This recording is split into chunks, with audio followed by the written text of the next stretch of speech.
Here. Alderman Boyd. Present. Alderwoman Davis. Present. Alderman Kotar. Here.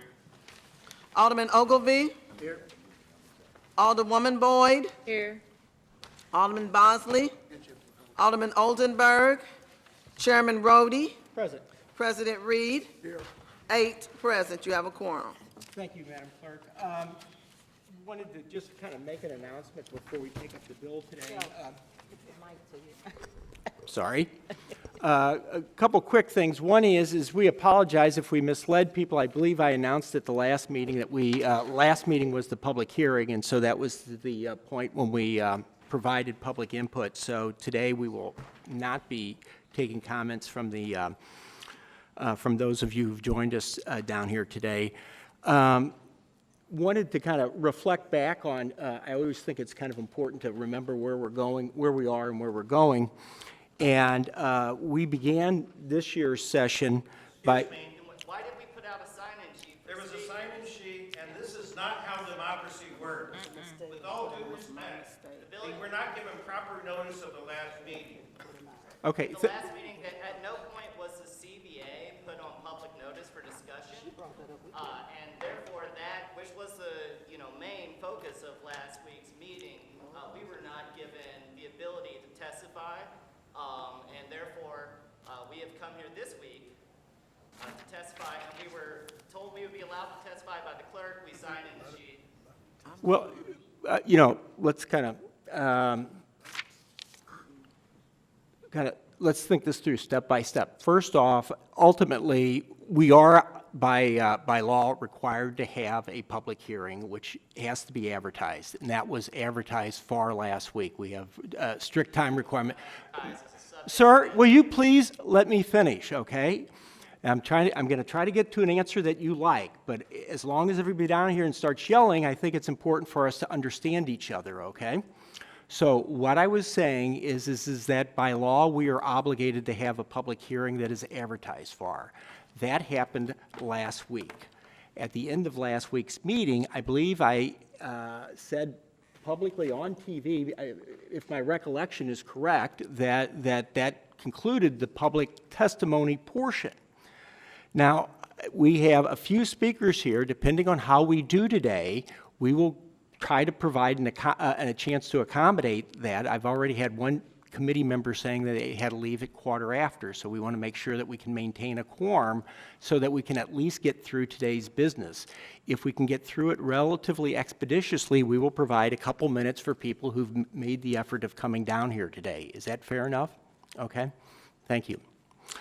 Okay, I'd like to sit back and reflect on, as I was saying, I'd like to reflect and keep us all kind of focused on where we're going.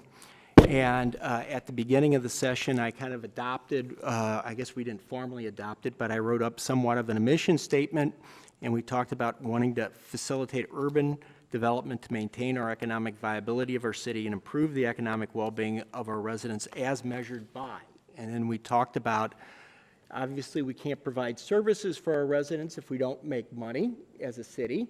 And of course, as we make money, we're obligated to go ahead and provide services with the hopes of improving the well-being of our residents. So this is an age-old discussion of how much do we spend on money today so that we can, is it better to give people fish or is it better to teach them to fish?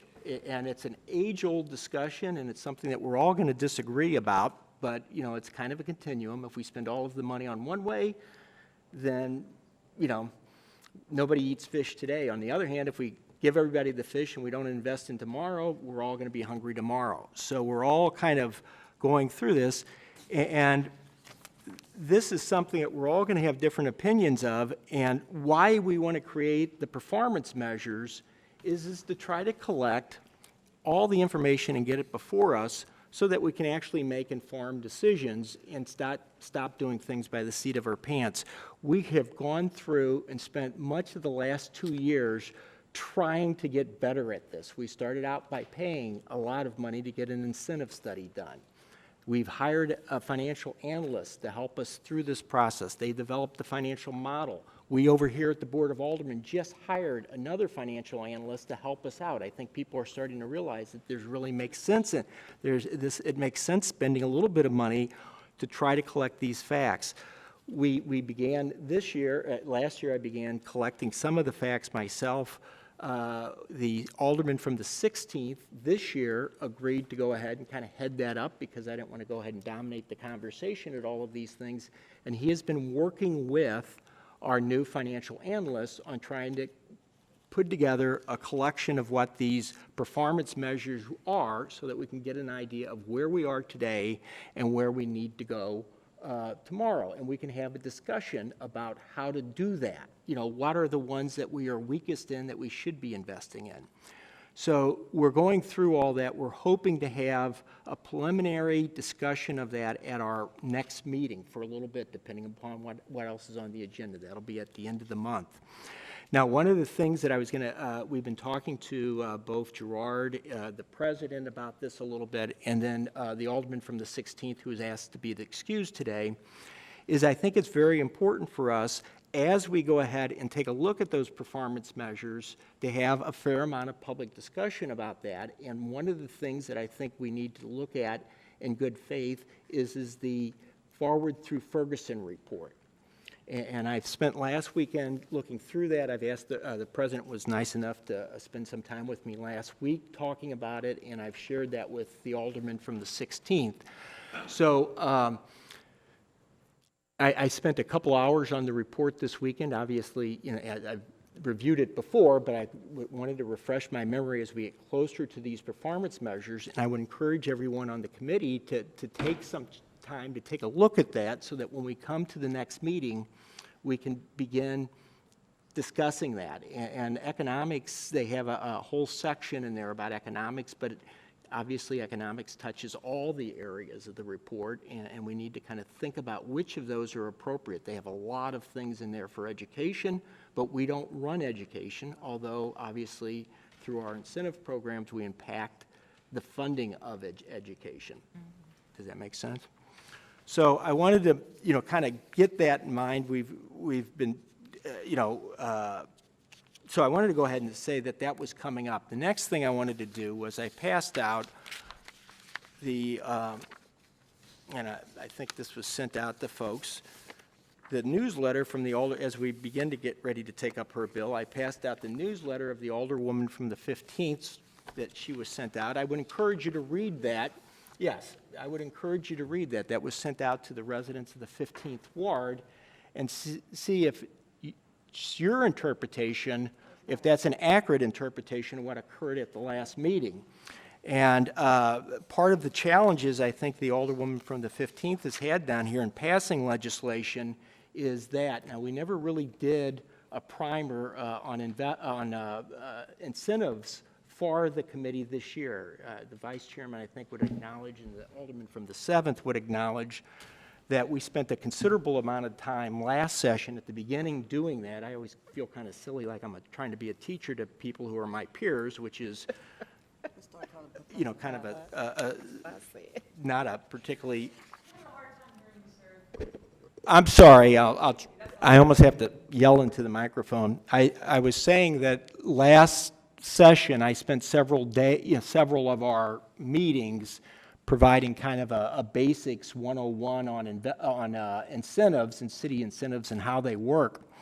And I think it led to some very, you know, healthy discussion in the last session as we began taking all this stuff up. And I did not do that this time, so forgive me if I get a little long-winded down here and over-explain things, but we have a number of new members that are down here, and you know, I hope that I'm not too verbose when I go through these things. So that is what I wanted to say. As we've had different discussions down here, there's been a number of misrepresentations over, you know, since I've been down here, and part of our goal of collecting this information and developing these performance measures is to actually stop getting false information disseminated. You know, it's very easy to go ahead and become a demagogue when it comes to these issues. I mean, very reasonable people with different perspectives can have different attitudes about how much money we should spend teaching the people to fish and how much money we should spend on fish today. And I think almost everyone down here, regardless of their perspective on that, is down here for the right reasons. And when we start from that premise, we can go ahead and develop a level of mutual respect so that if we don't necessarily agree on every particular issue that comes before us, we can agree to disagree, or we can go ahead, recognize the validity in somebody else's point of view, and realize that we might not always be right, and that it might make sense for us to compromise on some issues, and figure out that maybe we need to spend a little bit more money on fishing, or maybe we need to spend a little bit more money on feeding people fish today. And the notion that somehow or another somebody has a monopoly on the goodwill down here is just an embarrassment. You know, I mean, it's detrimental to our ability to function as an organization. And when they go out and disseminate false information, it undermines our ability to come together as a board and focus on what we really should be focusing on. So with that, we went ahead and we had a meeting last time that I think was considerably different than what was represented in the email or in the e-newsletter that the Alderwoman from the 15th sent out. But with that, I think you all can make up your own judgments about how valid or invalid that is, but why don't we go ahead and take up the bill today. It's Board Bill number 101, and the Alderwoman from the 15th is now recognized.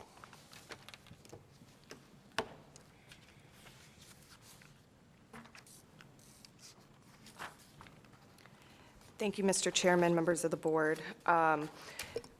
We spent a considerable amount of time on Board Bill 101 last time, went back to the community, like I said I would do, and had conversations with the folks who negotiated the CBA, had conversations with people who voted on our CBA, and the place that we got to is understanding, you know, kind of the confines of you know, what we're working within, is how can we, you know, how can I best represent the will or the intent of the folks who spent the time on the CBA without having a CBA. And so, so what we have come up with is a couple of amendments here, an agreement to you know, not nullify or to not have the CBA. You know, the community has agreed to sign, you know, a document that basically says that that contract is void. It will not go farther. And the amendment here is what Alderwoman Davis and Alderman Rohde requested from last meeting, to include that that the incentive would be void, that the tax payment would be void if there is a community benefit agreement. What we did instead was to set up a pilot of 10% into basically money that'll go back to the city, which is roughly equivalent to what would have been the $60,000 going toward affordable housing that was part of the community benefit agreement. So we worked it to do it in a different way, I think, and so I'm hoping that because those were, you know, it's something the developers agreed to, the community has by and large understood that this is the direction we can go with this. So I have two amendments that basically replace sections of the bill that had the 10% tax abatement and replace it with the pilot and the clauses that say that this is void if there is a community benefit agreement. Let me make sure I understand. Are you saying that, did we reduce the tax abatement to 90%? Yes. So, but that 10% is a pilot, is the way that it was explained to me. And where is that 10% going to? To the Affordable Housing Trust Fund. I don't believe that's what our committee said. We're having some people shaking their heads back in the back. Dale, do you want to step up? That was what I requested via email. Well, that's not what our committee said, Alderwoman. Okay. As drafted, and I drafted the amendment, it's a 10% pilot, but it would go to the taxing districts as all the other pilots that we're dealing with go to. And so that pilot would go to the taxing districts, which would distribute it to the school board and the city and all the various taxing districts. That's what the two amendments address. Then I stand corrected. I had asked via email for something different, but I'm okay with that as well. Okay, do we have the amendments before us then? They should have been passed out.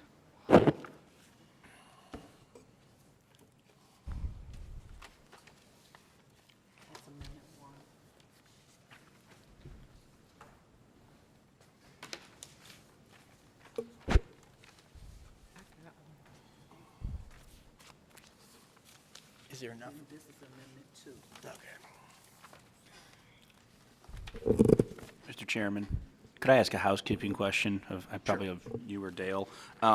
The actual redevelopment agreement, exhibit, what is it, attachment B, are we now including, at the very end of that attachment, we've got the, I guess, Jonathan's reports, his value of the tax abatement, the estimated financial or fiscal impact of the abatement, and then his financial report? Are these included? I guess they're attached. I'm assuming they're included with the exhibit because the financial report's wrong. It's his old version. It is. That's not part of it. It's not part of the actual exhibit. It's just attached here. Right, Okay. it's there for your information, and That's we fine. do have a revised one today, which takes into account the 90%, because the old one didn't have the 90% in it. Got it. But we have copies of the new one to pass out if indeed you want to get into that. Thank you. Okay, so that, make sure I understand. The question is the financial part of the board bill, and the answer is that is not. It is not part of the board. So That's if we- fine. So we don't necessarily have to have it correct. But why don't we go ahead and, as long as we have it, let's pass that out as well, so. everybody- Sure. And Jonathan is here, and he can I have a explain copy it. of it as Oh, sorry.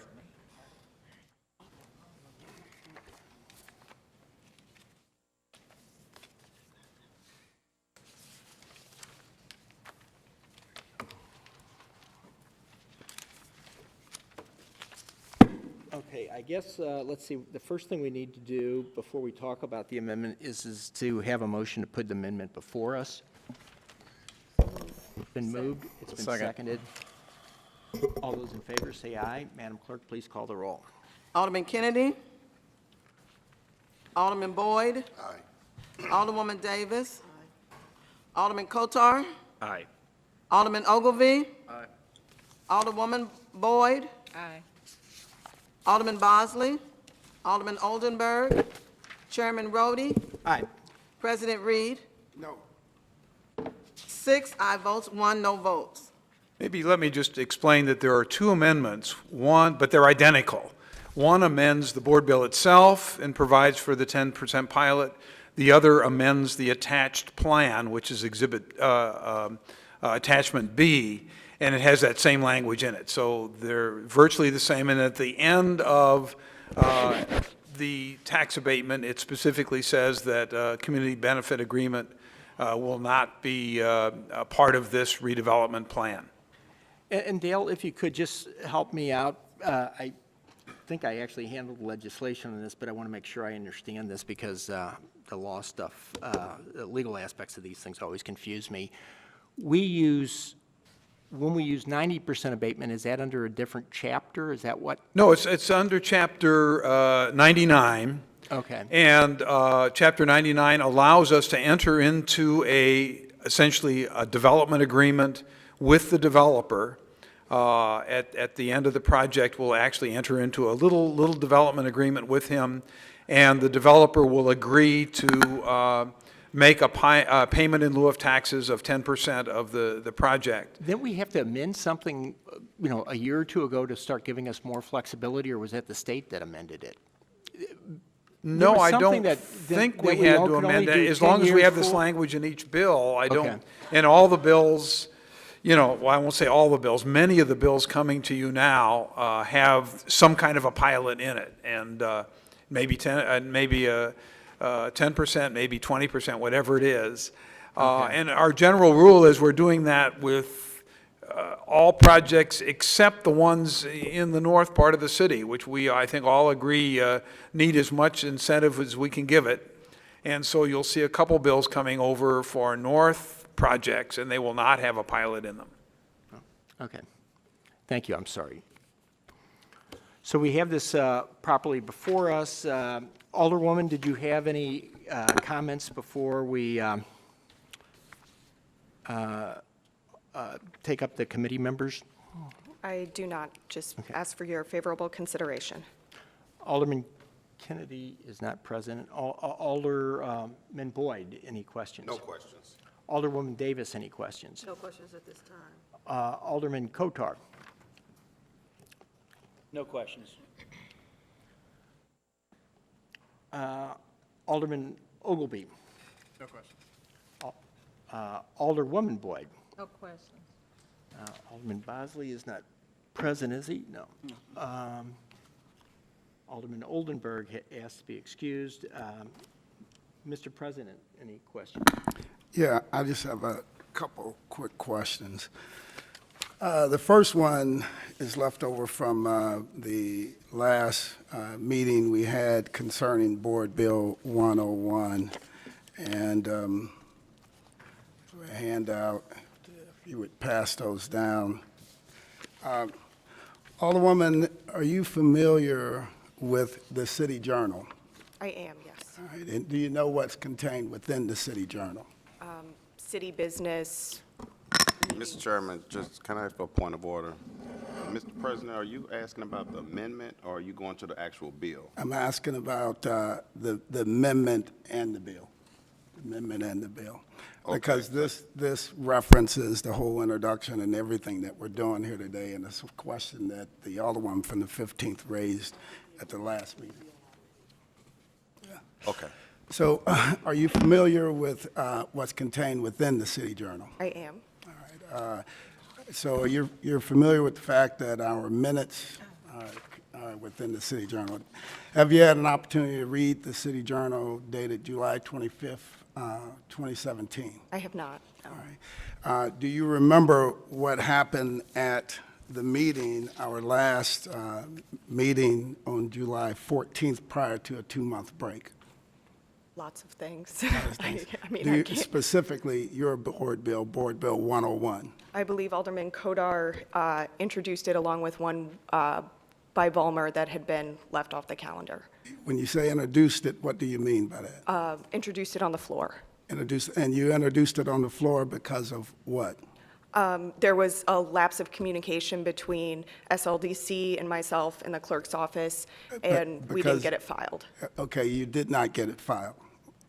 Okay, that is a very important piece of information because at the last meeting that we had, you said that you had gotten it filed and you had gotten it to the clerk in time. We But- thought that we had. Well, you obviously knew you did not because you just stated right here very clearly that you did not get it to the clerk in time. What you said at the last meeting, you left the public at large and this committee with an idea that I had violated the rules of the Board of Aldermen by not assigning your bill. But what in fact happened was you did not have the bill filed on time, as you I think stated. that, As you you know, stated. we No, can no, handle no, this no, offline. It no, seems we like can- this no, is we not- cannot. No, we cannot handle this offline. We're going to handle it right now. So you did not have the bill done on time, as you were supposed to have the bill done on time, and you did not turn it in the way as you stated in the last meeting, according to our City Journal and also according to you here today. The thing that I did not have with me last week was the City Journal that would have cleared this all up. But I'm at least happy now that you are telling the truth. But what you did last time, you lied about what had happened because you obviously understood exactly what you had done. So After July 14th, our next meeting back was what? After Labor Day. I don't know the September exact the date. 8th. And on September 15th, what happened on September 15th? I'm not sure. All right, well, the September 15th was the Stockley verdict. And at that meeting, the board adjourned early. So I have passed out, and I have a copy for you also, the email that was sent out on September 15th, as I said, that assigned the bill to committee. Two bills, both of the bills that were introduced from the floor that day, Board Bill 100 and Board Bill 101. The sponsor of Board Bill 100 did not complain because the sponsor of Board Bill 100 clearly understands the rules and was not attempting to shift the blame somewhere other than himself, as you did in the last meeting.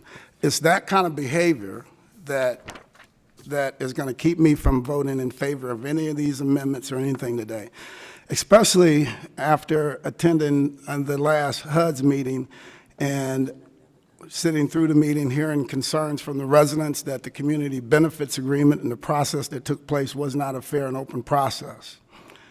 And to see this email that you sent out, or newsletter that you sent out, saying that myself and Alderman Rhodey were leading the charge to remove the community benefits agreement from your bill because we were basically stuck back in time and did not understand these new ways. I want to make sure that you understand in 2001, we had a community benefits agreement in Lafayette Square that transformed that entire community. We've had community benefits agreements in this city and at this board since the early 90s. So this isn't anything new to me, and certainly not anything new to other members of this committee.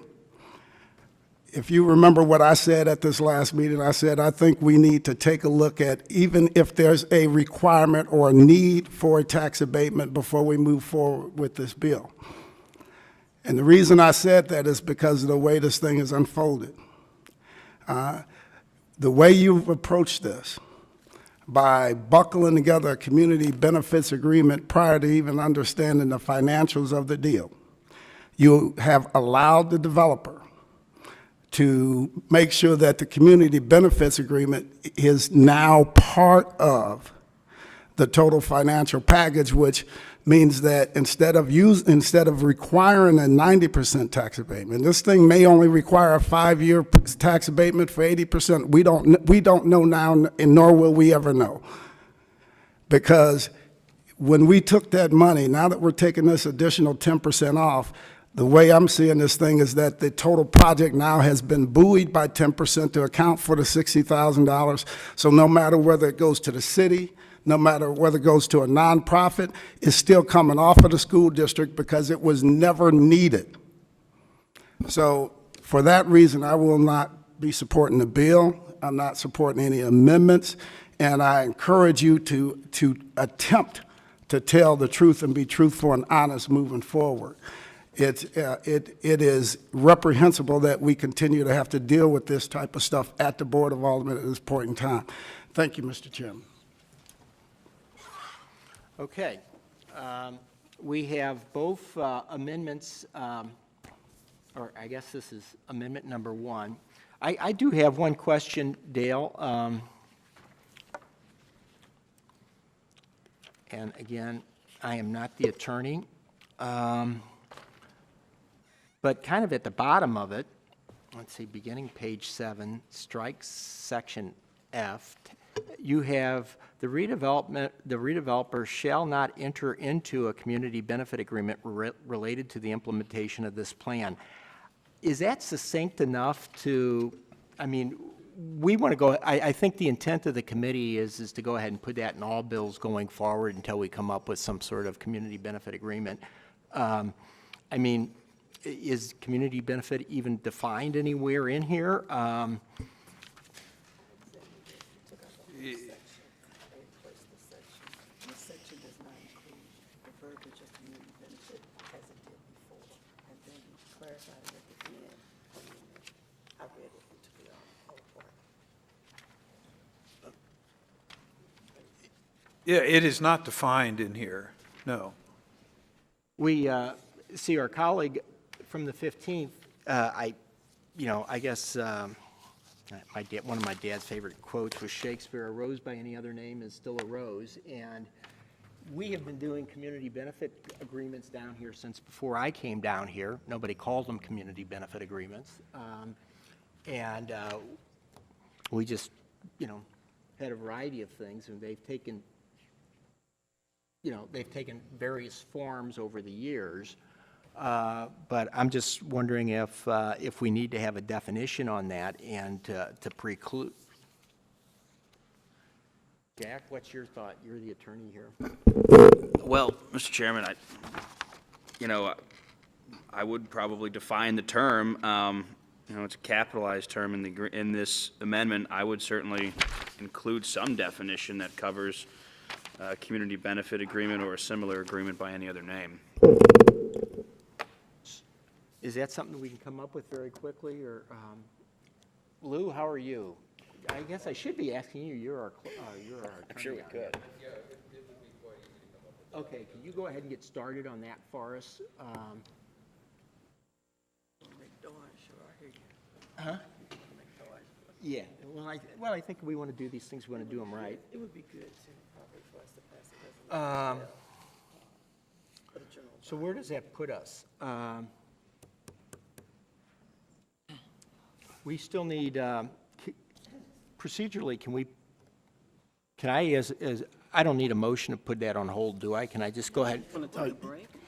Or I was just going to go ahead and take up amendment number 2, which I don't think needs that.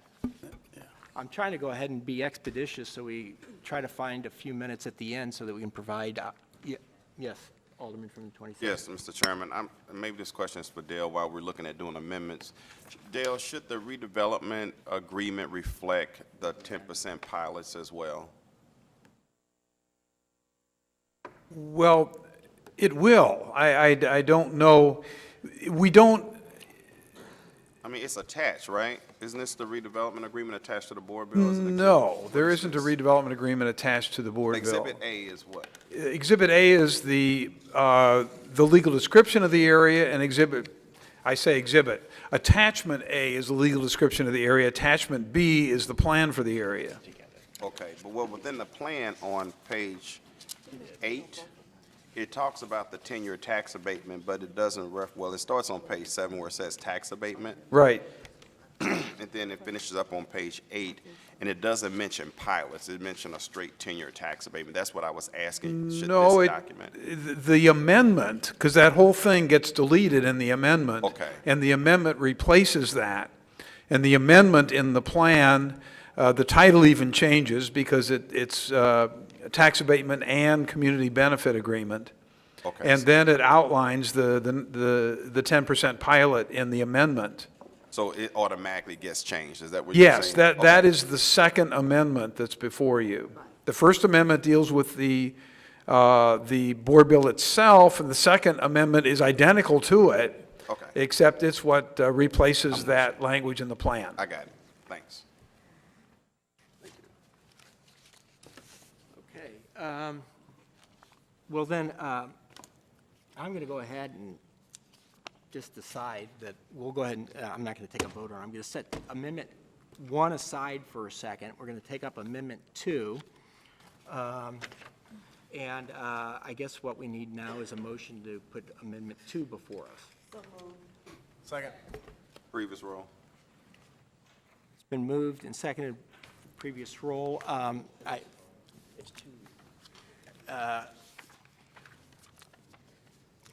there any questions with regard to Amendment 2? Mr. Chairman, I'm requesting that the same statement that's being included and added to Amendment 1 is added to Amendment 2 for consistency and understanding.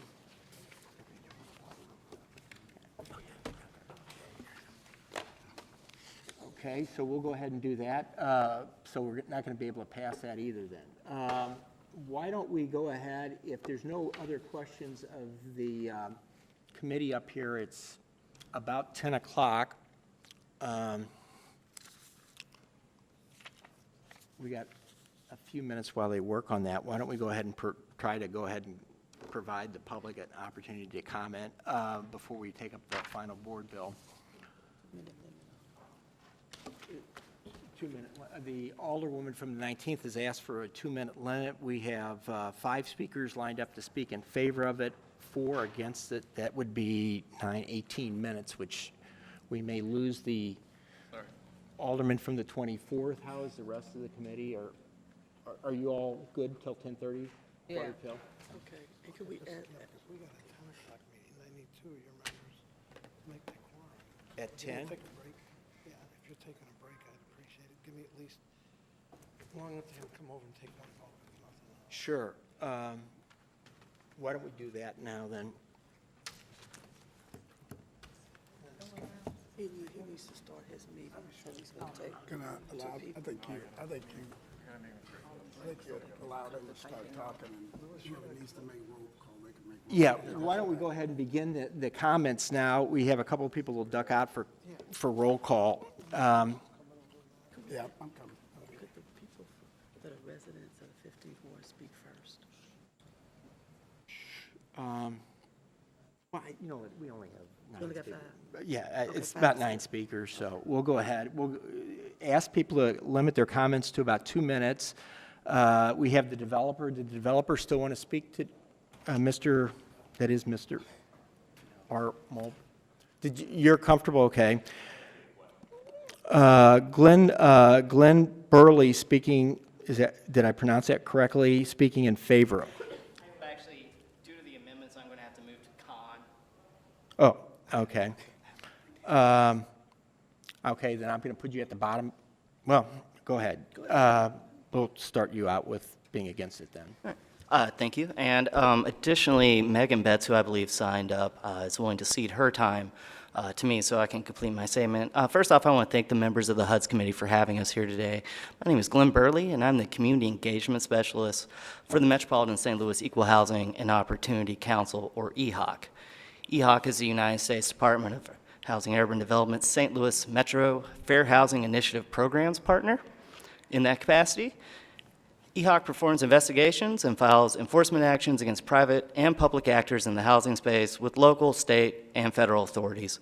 We also take time to advise local municipalities on their decisions, potential Fair Housing Act implications, which is why I'm here today. I should also note that EHOC is a member of Equitable STL, which includes other civic stakeholders such as Ford through Ferguson, whose report was mentioned at the beginning of this committee hearing, Service Employees International Union Local 1 Missouri Division, and numerous neighborhood-specific groups throughout the metropolitan area that believe that community benefits agreements are a way for us to drive more equitable development patterns. At last week's HUD's committee meeting, there were numerous rather legally dubious claims made by members of this committee, and it appeared that the committee was beginning consideration of a highly problematic ban on privately negotiated community benefits agreements. Today's testimony reinforces the latter concern. To start, I would like to speak to the committee's overarching concerns that CBAs are in some way illegal under Missouri law. This is far from the case. In fact, attempting to erect legal or policy hurdles that might stop community groups from negotiating CBAs would, in and of itself, likely be an unconstitutional act.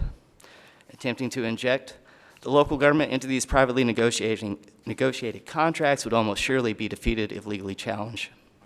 This is why they're becoming commonplace in more and more municipalities across the United States. Even in the case of this particular agreement, we should be clear that accusations of bribery or kickback are unfounded. Privately negotiated CBAs are executed in municipalities across the country, and these states and cities have almost identical anti-bribery statutes with which CBAs have not been found to violate. In this particular case, the alderwoman asked that the developer meet with community stakeholders to reach an agreement, which they did. This agreement could have taken any of a number of forms, but after deliberations, retention of affordable housing in a neighborhood rapidly losing said options was a prime concern residents 30 identified.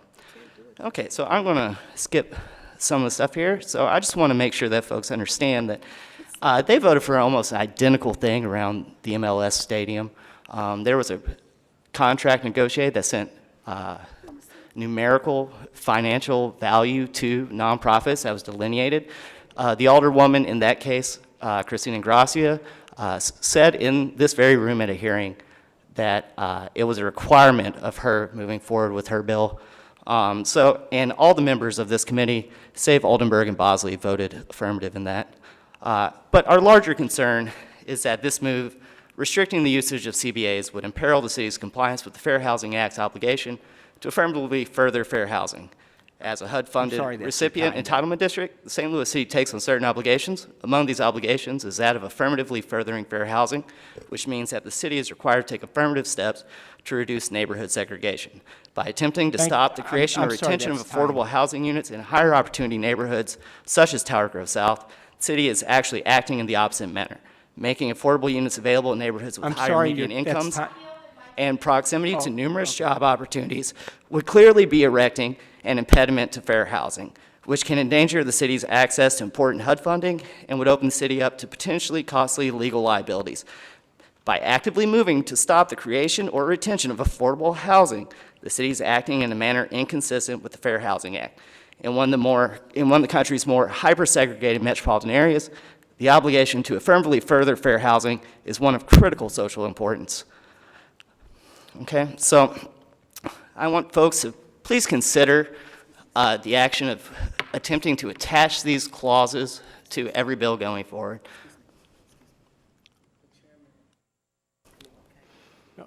Okay, I thank you for your time. I'm going to be emailing you, the rest of the Board of Aldermen, and the mayor's staff. My prepared comments that are longer than what I got today, I'll also be providing them to the press. We need to be sure that the city is not acting rashly in this situation and endangering ourselves and our financial health. Thank you. Thank Okay. you. Speaking in favor of the project now, Michael B-A-L-D, I'm sorry, is there a Michael? Oh, he was sitting right there. Okay. Next one in favor of it is a Jessica Payne.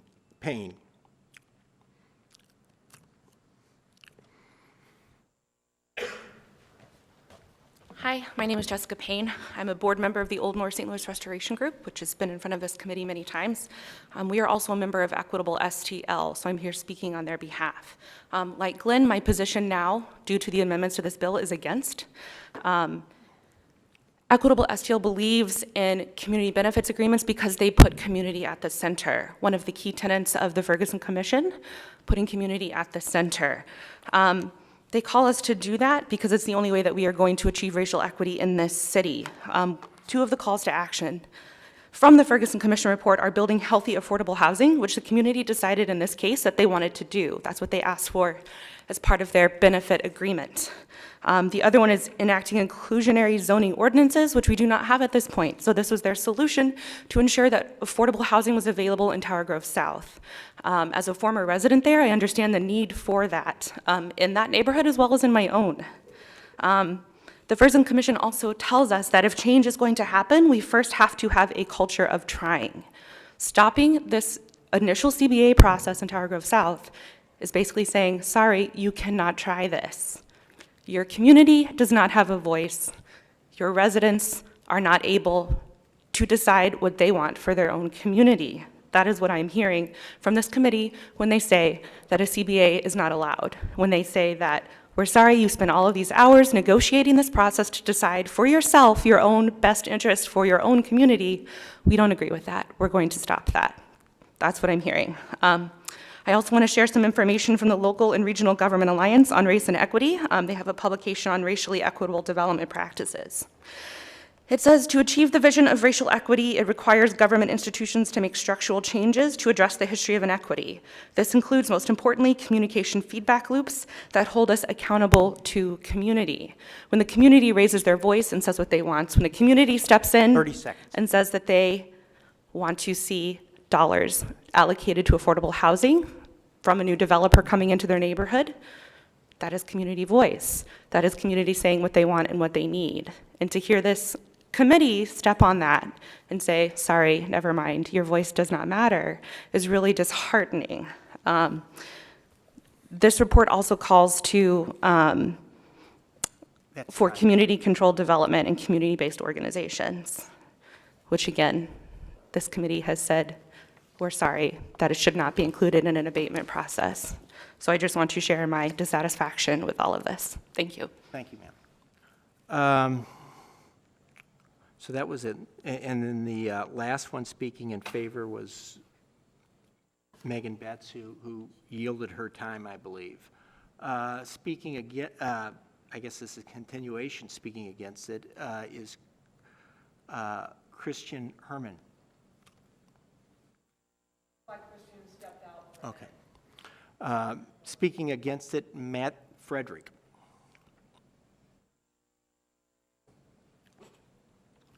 Thank you, Mr. Chair, and the members of the committee. I couldn't help but notice that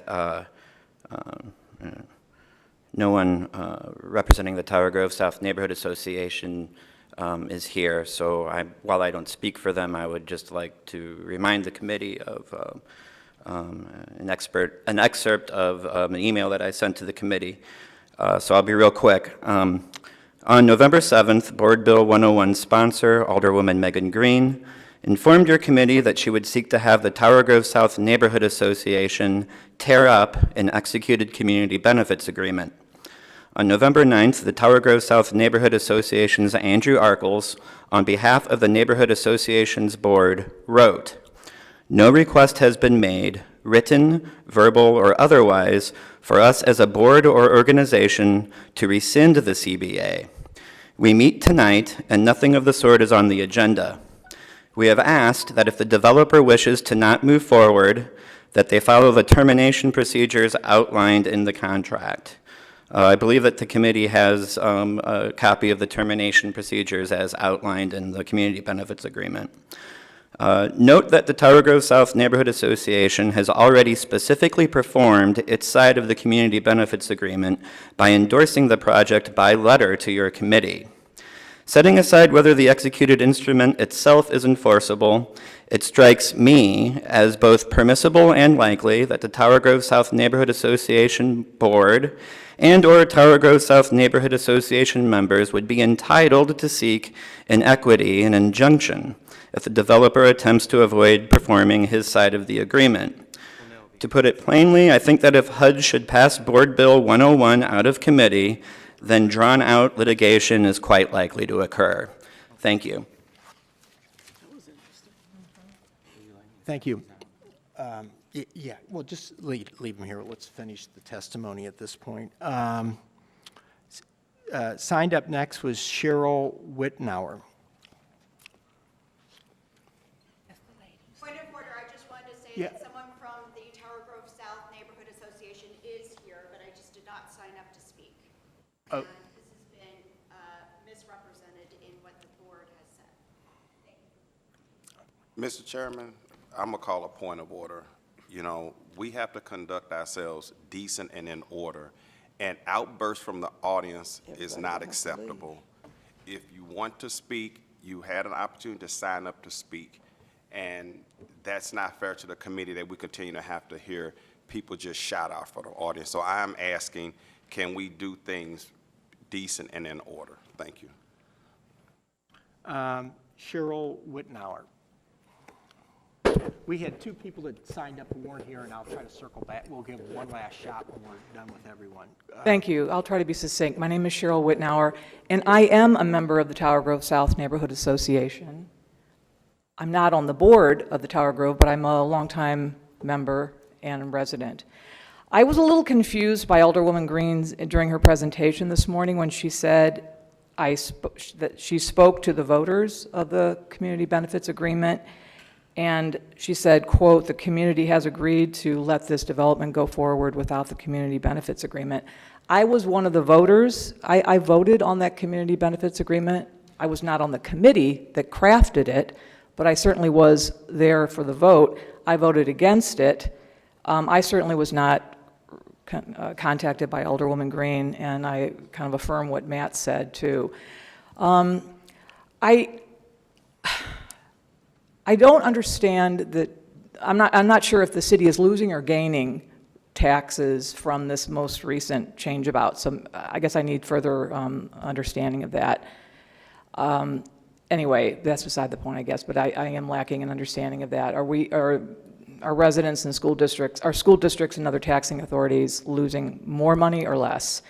The other thing, just briefly, the points that were made by Mr. Glenn Hurley and Jessica, who are now saying they're against the proposal, they are of the understanding, it seemed to me, that the community benefits agreement was going to be helping, quote, racial equity and affordable housing. I don't see that that's the case. I'm all for affordable housing and racial equity.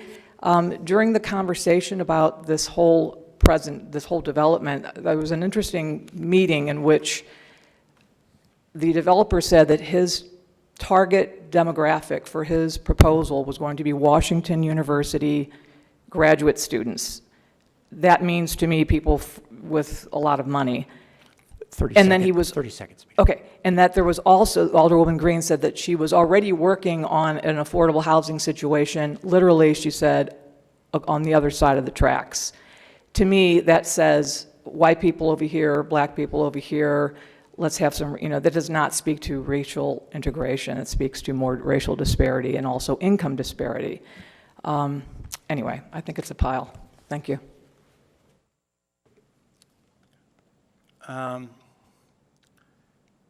Kara Clark speaking against. Okay. We're going to circle back and provide an opportunity for Mike, I think it's Mike Baldwin, not present.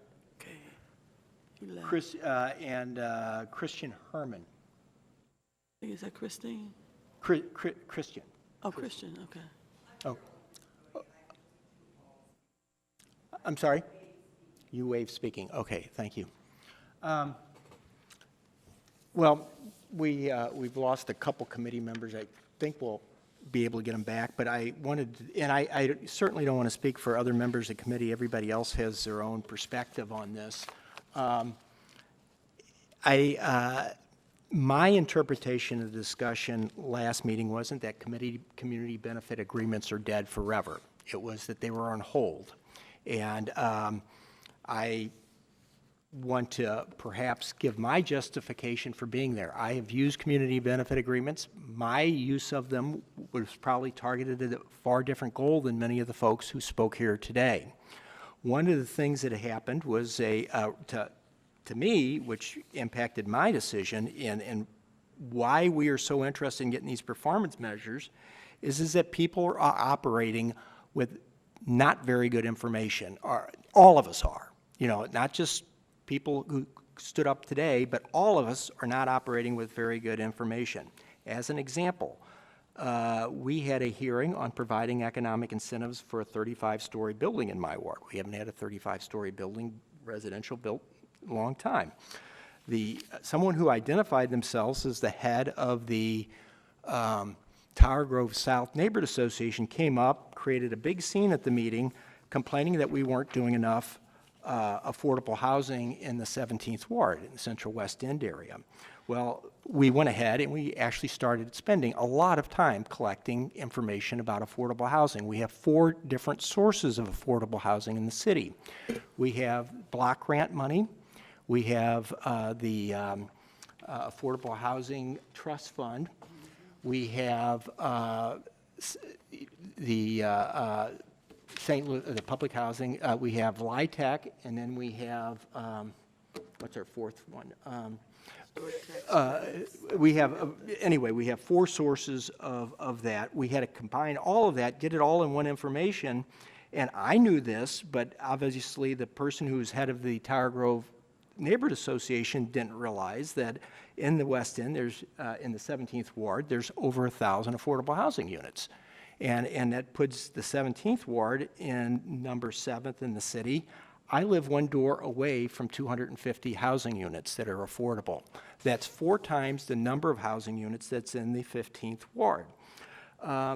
And yet I had somebody from Tower Grove South come up there saying that we weren't doing enough affordable housing. We were using the programs that were available from the federal government and from the state government to go ahead and create affordable housing. Now, it just so happens that doing affordable housing is extremely expensive. We heard testimony from the sponsor of the bill last week that they were going to go ahead and get $60,000 and do 20 to 30 units of affordable housing. there wasn't, we have someone who works in the Affordable Housing Tax Credit Program for one of the Community Reinvestment Act Department of U.S. Bank. We've had the Alderman from the 19th, the 18th, all of us have had great deal of experience in doing affordable housing.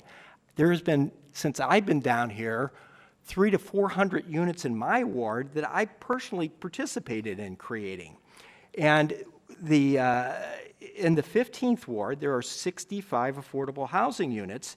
And the Alderwoman, I checked because we want to go ahead and get all these facts. We're interested. Since the Alderwoman's been down here, she's been involved in creating one affordable housing unit. I think she probably needs to do some clarification. And we had testimony that LIHTC credits weren't available in part of her ward, but evidently block grant money is. Block grant money is a source of affordable housing. You have Section 8 voucher programs, which is a source of affordable housing.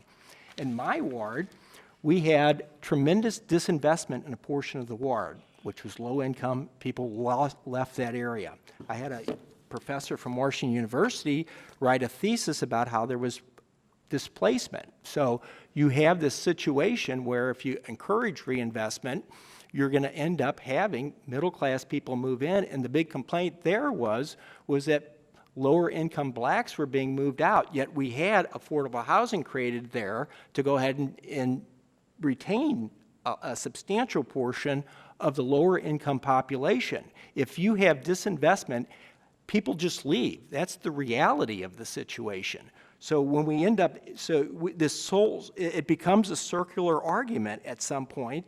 If you don't have enough reinvestment, you're going to need deeper subsidies to get projects to go, and you're going to lose your tax base. If you go ahead and it gets too expensive, then what's going to end up happening is you're going to have all the problems of gentrification. It's one of those things. There's a balancing act, and all of us may have a different idea of how far along the scale we need to be, but we have to work with each other. Now, right now what's going on is a lot of the affordable housing is going into lower income neighborhoods, and if you talk to the largest source of money for affordable housing in our region is HUD. If you sit down and talk to the director of HUD, Mr. Hurd, as I have, Mr. Hurd would say that they would like to use the affordable housing money in the city on the periphery of strong neighborhoods. The idea is that if they can use it to fix up a vacant building and take an eyesore off, out of the network, and you fix it, that's going to go ahead and make that neighborhood more bankable and easier to attract market rate development.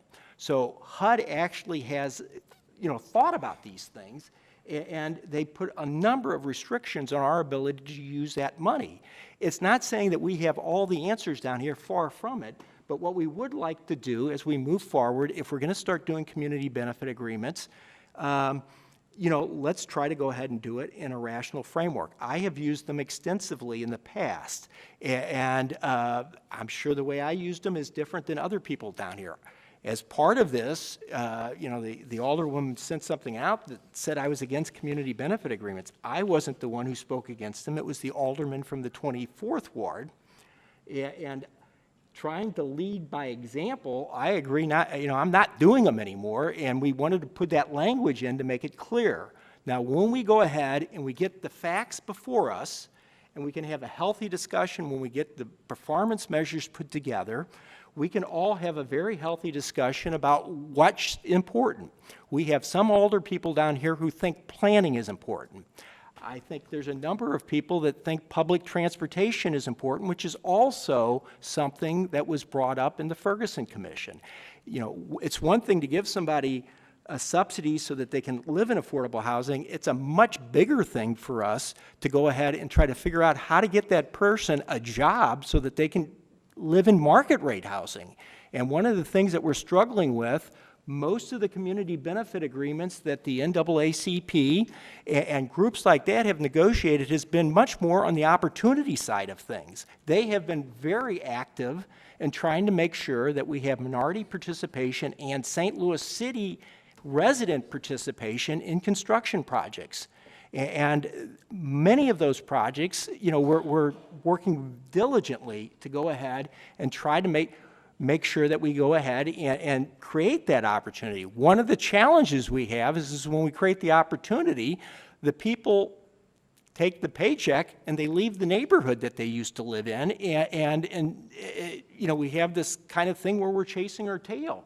But everybody down here is down here wanting to do the right thing. Now, we may disagree a little bit about, you know, what's the proper allocation, but, you know, the demagoguery on this stuff has just got to stop. I mean, we got to get facts before us, and when we get the facts, you know, we'll bring you back down here, and feel free to come down and testify again. Yell at us when we have the facts and disagree with us then, but, you know, what that was all about, outside of the fact that the alderwoman from the 15th has been fairly vocal about these things and perhaps not as forthright as she should be, what that was about was trying to rein this thing in. I mean, we can't be having, which is and I've done this, so I mean, I'm complaining about myself. We can't be having third parties collecting quasi-public money without proper record keeping. I mean, if we're going to do these community benefit agreements, you're going to have a city that's going to, you know, the city entity, a public entity, is going to have to be the custodian of the money if we're going to do these things.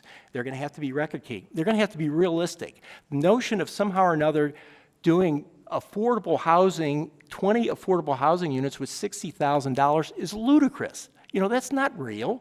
I mean, that may be one unit. It's just not realistic. And if we're going to go ahead and do these things, they need to be part of an overall plan based on metrics that we can actually see if we're making a difference. Now, I would encourage you, if you're interested in this stuff, come back, help us with the metrics. We're going to be going ahead and developing those things. If you weren't here at the beginning of the meeting, we want to go ahead and see how they jive with the Ferguson report. I mean, the economic development touches many aspects of it. I'm sorry, I don't mean to be preachy or anything, but it's just, you know, I mean, this is really hard to try to get this information from all these parts of city government, and it's not easy to put together. And there's a lot of really well-intentioned people that are trying to get this information and making it available to everyone. And in the process, we have some people who are sitting there trying to play demagogue on these issues, and they're just misrepresenting what happens down here, and it makes our job all the worse. So, anyway, do we have enough for a quorum now? We got 3. Five. We got 5. I believe that's a quorum. We have a, and this has been reviewed by both our council and by Dave. And this is amendment number 3. So why don't we go ahead and take up, we'll go back, take up amendment number 1. And we had, let's see, I guess we better go ahead and recircle back. This is not worded right. No, I'm sorry. It's not worded right. So the intent of the, Inserted where? Where does it go? Be inserted after each reference was done to the sake, so we could get this out to the To amend Board Bill 101 by inserting the following language. in Board Bill 101. Right. Where? Following any reference to community benefits agreements in Board Bill 101. So this definition would be inserted following each reference to community benefits agreement. Okay, so what, then we don't need the other 2 amendments? no, we're going to need the other 2 amendments, so I guess we'll take them sequentially is the idea. Okay. Amendment 1 and 2 is before the committee. We did a roll call on 1 and 2.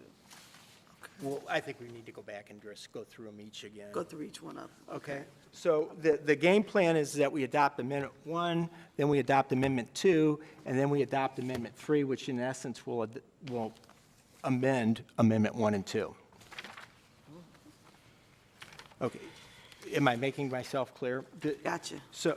So there is 2 references of community benefit agreements in everything here before us.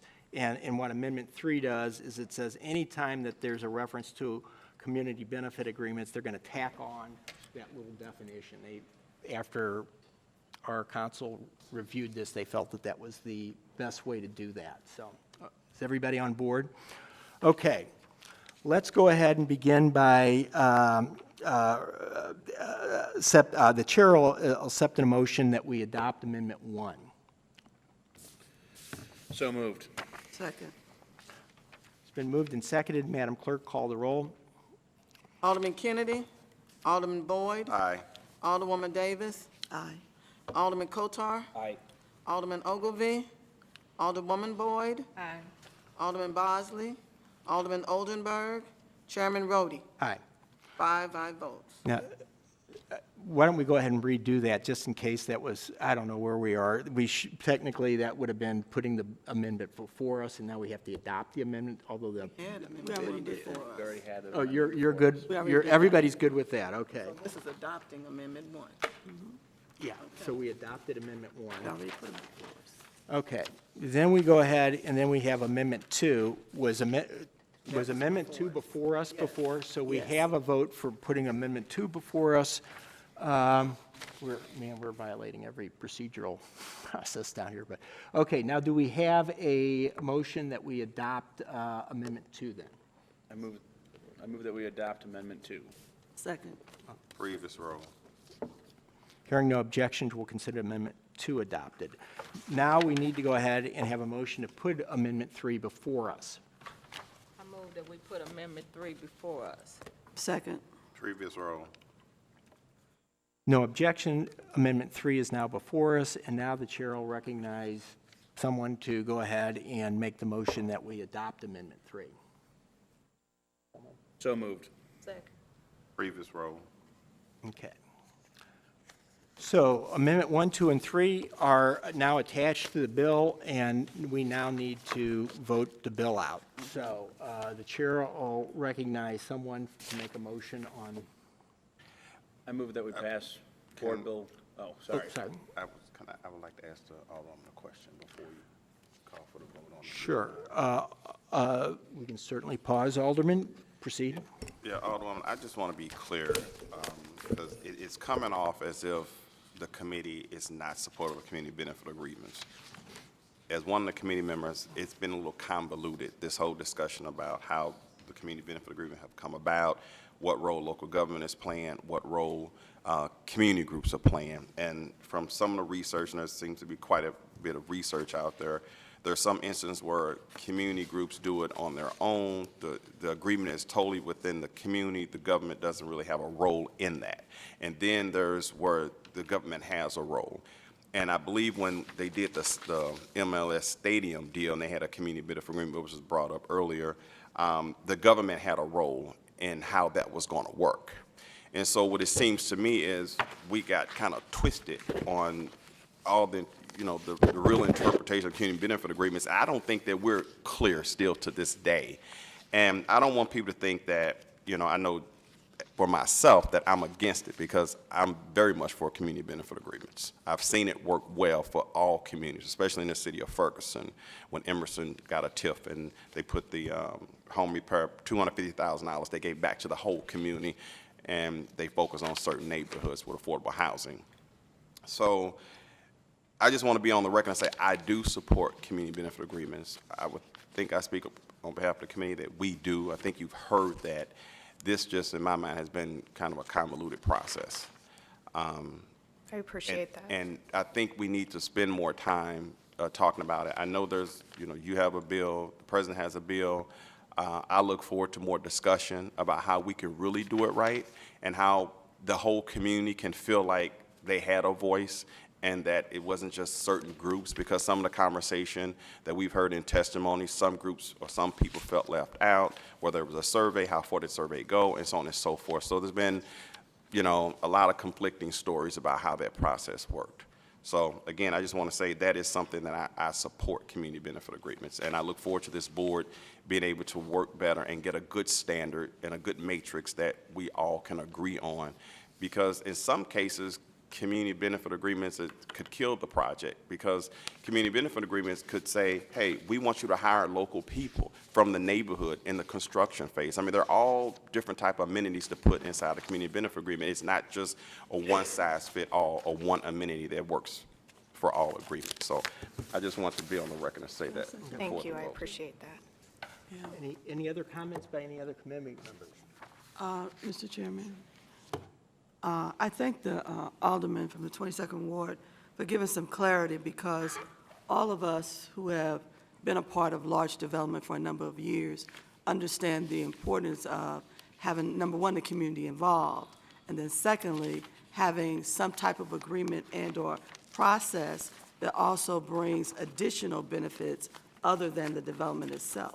But sometimes just the development is what the community needs, and they agree that having the development itself has benefited the community. And so sometimes you don't ask for anything else. But again, it's about everybody having a voice. And the great thing about that is, it's not just us. We have to put in a comprehensive plan to HUD, who is monitoring us all the time. We look at all aspects of what we do, whether it's market rate housing, affordable housing, starting new businesses, whatever it is that we use our government funds for, and then also show how we use any other funds we have to match that.